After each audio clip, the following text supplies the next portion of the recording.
right, question number one: what is your favorite thing about being a teacher?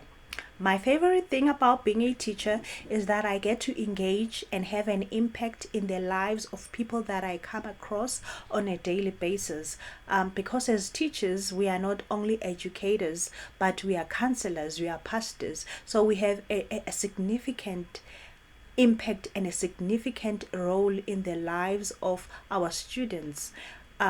So that for me, I take it very seriously. I don't only see myself as a teacher in academics only, but I always thrive to relate to my student and make them feel safe and comfortable when they are with me, in such a way that they can come to me for advice. They can talk to me about social things and their problems, and we can engage as human beings far above just the academic side of life.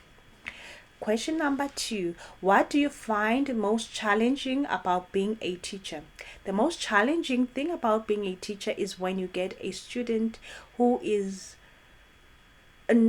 disinterested in learning that language, or maybe they are just moody or grumpy for the day, and you have to bring them back and make them to be interested, try to engage them, try to get them interested,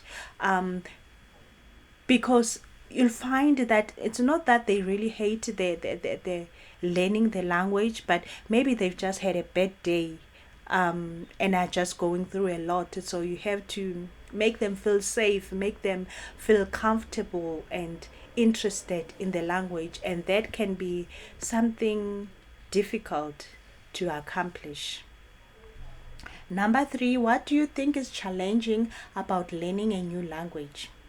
The challenging thing about learning a language is that most of the learners who learn a second language or a foreign language is that they will oftentimes take the rules of their own mother tongue and want to apply them to the new language that they are learning.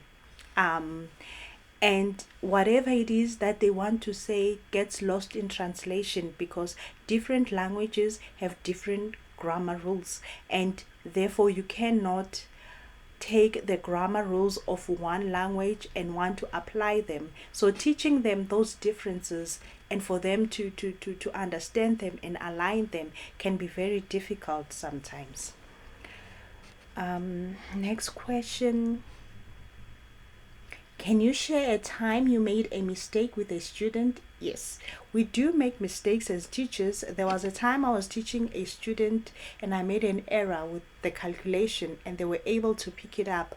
So for me, when that happened, teacher, I think that answer is wrong. It should be this and that. And it becomes, I take that and create that moment or that experience into a learning moment, right? Related to the student, to make them to know that we are humans too, and teachers, they do make mistakes too, so that also gives you, the teacher, an opportunity to become relatable to your students, so that they can see that yes, as a teacher, you are human, you are bound to making mistakes, or as a teacher, we do have a bad day sometimes, every now and then. As a teacher, we do not know everything in this world. So we are also open to as much as we are teachers, we are also open to learning, we are also open to being corrected. So that's what I usually do. I turn the experience into a learning opportunity and an opportunity for me to relate with my students.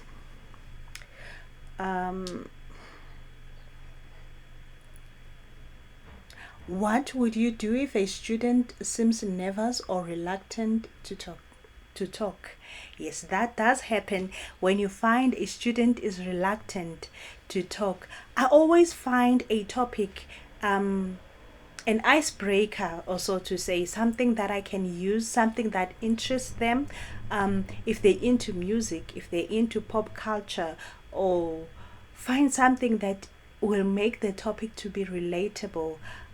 Or maybe let's say I'm teaching colors to a 5-year-old, colors red, yellow, purple, if you say it like that, they're gonna lose interest, they're gonna be reluctant to participate, they're gonna be, because remember, they're still learning the language. So I would use real life experiences, right, to introduce and engage my student in whatever topic. Like if it's learning colors, then I will use maybe fruits, to say banana, and then you show them the fruit. What color is it? It's yellow. Banana, yellow. Apple, what color is the apple? Red. So they are able to see visually, use visual aids, things that can assist them to see what you are trying to say. And once they have that understanding, and they are able to come out of the shell, you either use icebreakers, use visual aids, use real life experiences to relate the topic to the student. It often does help them to come out of the shell and be able and willing to express themselves more. Number 7, is company culture important to you? Why or why not? Yes, company culture is very important to me. I like to work in a place that is that resonates with me, the values of the culture, the culture of that company and their values. It's something that resonates within me. I am better able to stay longer in that company. So yes, company culture is very important to me. Last question, read the manifesto and then select 3 company values. For me, that would be kindness, inclusivity, and flexibility. Those are some of the values that I hold dear. I like to work in an environment that is kind, an environment that is inclusive, does not discriminate against others on the basis of gender, race, sexual orientation, or any of those things. And I like to work in an environment that is flexible for me to select my own working hours, what I need to do, how I like to do it. So those 3 values are very important to me. Thank you.